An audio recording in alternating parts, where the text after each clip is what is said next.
Hi friends, ಬರ್ರಿ ಒಂದು healthy breakfast ಮಾಡೋಣ. ಇದು ಎಷ್ಟು ಹೆಲ್ದಿ ಆಗೈತಲ್ಲ ಅಷ್ಟು ಸೂಪರ್ ಟೇಸ್ಟಿ ಆಗಿತ್ತು. ಬರ್ರಿ ಈ ಪ್ಯಾನ್ಕೇಕ್ಸ್ನ ಹೆಂಗೆ ಮಾಡೋದಂತ ನೋಡ್ಕೊಂಬರೋಣ. ನಾನಿಲ್ಲಿ ಒಂದು ಬೌಲ್ನಾಗ ಹೆಸರು ಬೇಳೆ ತೊಗೊಂಡೀನಿ. 1 ಕಪ್ಪಷ್ಟು ಹೆಸರು ಬೇಳೆ ತೊಗೊಂಡು ಅದನ್ನು 2 ಸತಿ ಸ್ವಚ್ಛಗೆ ತೊಳೆದು ನಾನು ನೀರು ಹಾಕಿ ಒಂದು 2-3 ತಾಸು ಅದನ್ನು ನೆನೆಯಾಕೆ ಬಿಟ್ಬಿಟ್ಟಿದ್ದೆ ಫ್ರೆಂಡ್ಸ್. ಇದು ನೆನೆಯೋದ್ರಾಗ ನಾನು ಇದಕ್ಕೆಲ್ಲ ಏನೇನು ಬೇಕಾಗಿತ್ತಲ್ಲ ಆ ವೆಜಿಟೇಬಲ್ಸ್ ಎಲ್ಲ ಕಟ್ ಮಾಡ್ಕೊಂಡೇನಿ. ನೋಡಿರಿ 2 ತಾಸು ಆದಮೇಲೆ ಈಗ ಇದು ಹೆಸರುಬೇಳೆ ಚಲೋ ತಂಗ ನೆಂದುಬಿಟ್ಟೈತಿ. ನೋಡಿರಿ ಸ್ವಲ್ಪ ಪ್ರೆಸ್ ಮಾಡಿದರೂ ಸಾಕು ಹೆಸರುಬೇಳೆ ಕೈಲೇನ ಪೀಸ್ ಆಗತೈತಿ. ಅಷ್ಟು ಇದನ್ನು ನೆನೆಸ್ಕೊಂಡೇನಿ. ಈಗ ಇದ್ರಾಗಿಂದ ನೀರು ತಕ್ಕೊಂಡು ನಾವು ಇದನ್ನು ಎಲ್ಲ ಹೆಸರುಬೇಳೆನ ಮಿಕ್ಸರ್ ಜಾರ್ಗೆ ಹಾಕ್ಕೊಡೋಣ. ನಾನು ಇದಕ್ಕೆ 8-10 ಹಸಿಮೆಣ್ಸಿನ್ಕಾಯಿ ಮತ್ತು ಶುಂಠಿ ಹಾಕ್ಕೊಂಡೇನಿ. ಸಾಧ್ಯದಷ್ಟು ನೀರು ಕಮ್ಮಿ ಹಾಕ್ಕೊಂಡು ಇದನ್ನು ಫೈನ್ ಪೇಸ್ಟ್ ಮಾಡ್ಕೊಂಬಿಡೋಣ. ಈಗ ಇದನ್ನೊಂದು ಮಿಕ್ಸಿಂಗ್ ಬೌಲಿಗೆ ತೊಗೊಳ್ಳೋಣ ಫ್ರೆಂಡ್ಸ್. ನೋಡಿರಿ ನಾನು ಜಾಸ್ತಿ ನೀರು ಹಾಕೋಕ್ಕೆ ಹೋಗಿಲ್ಲ. ಲಾಸ್ಟಿಗೆ ನಮಗೇನಾದರೂ ಅದು ಗಟ್ಟಿ ಅನಿಸಿದ್ರೆ ನಾವು ನೀರು ಹಾಕೊಳ್ಳೋಣ. ಇದಕ್ಕೆ 2 ಸ್ಪೂನಷ್ಟು ಅಕ್ಕಿ ಹಿಟ್ಟು ಹಾಕ್ಕೊಂಡೇನಿ. ಇದಕ್ಕೆ ಭಾಳಷ್ಟು ನಾನು ತರಕಾರಿ ಹಾಕ್ಕೊಂಡೇನಿ.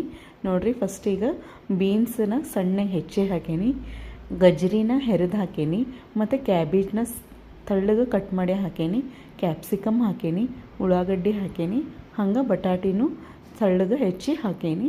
ಸಾಧ್ಯದಷ್ಟು ಕಾಯಿಪಲ್ಯನ ತಳ್ಳಗೆ ಹೆಚ್ಚಿಗೆ ಹಾಕ್ಕೊಳ್ಳೋಣ. ಈಗ ಇದಕ್ಕೆ ನಾನು ರುಚಿಗೆ ತಕ್ಕಷ್ಟು ಉಪ್ಪು ಹಾಕ್ಕೊಂಡೇನಿ, ಚಿಲ್ಲಿ ಫ್ಲೇಕ್ಸ್ ಹಾಕ್ಕೊಂಡೇನಿ, ಅರಿಶಿನ ಹಾಕೀನಿ, ಜೀರಾ ಪೌಡ್ರ್ ಹಾಕೀನಿ ಮತ್ತು ಸ್ವಲ್ಪ ಒಣ ಖಾರ ಹಾಕ್ಕೊಂಡು ಇದನ್ನು ಫಸ್ಟಿಗೆ ಚಲೋ ತಂಗ ಕೈಲೇ ಮಿಕ್ಸ್ ಮಾಡ್ಕೊಂಬಿಡೋಣ ಫ್ರೆಂಡ್ಸ್. ನೋಡಿರಿ ಇದಕ್ಕೆ ಇನ್ನೂ ನೀರು ನಾನು ಹಾಕಿಲ್ಲ, ಬಟ್ ಈಗ ನೀರು ಹಾಕ್ಬೇಕು ಅನ್ನಿಸ್ತೈತಿ, ಯಾಕಂದ್ರೆ ಇದು ಗಟ್ಟಿ ಆಗೈತಿ.